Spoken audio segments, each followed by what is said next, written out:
আসসালামু আলাইকুম। আমরা আজকে সকাল সকাল বের হয়ে পড়ছি খেজুরের রস খাওয়ার জন্য। এই যে আমার দুই ভাই বাদার আছে নগে বাসে, সাথে আমি আছি। অবশেষে আমরা এই যে গাছের বাড়ি আইসা বললাম, ঠান্ডা লাগার কারণে আমার গলাটা একদম ভেঙে গিয়েছে, তার জন্য কথা বলতে অসুবিধা হচ্ছে। তোমাদের কি অনুভূতি তোমরা বলো? তুমি আপন কও। জীবন অনুভূতি সারা ভাবলি তুমি রস খাওয়া জীবন নাই ব্যর্থ। আহা, রস খাওয়া জীবন ব্যর্থ। আর গাছে উঠছে রস পাড়তাছে।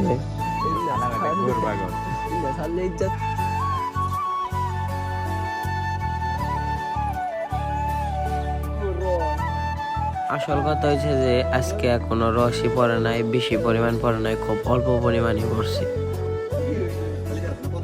রস টস পায়রা ডায়রা নিয়ে আমরা বাড়িতে খাবার গেলাম, খায় টায় হাইডে।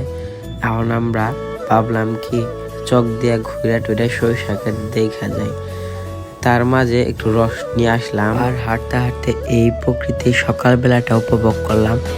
আর চক দিয়ে ঘুরে টুরে এখন বাড়িতে বলতেছি আমরা।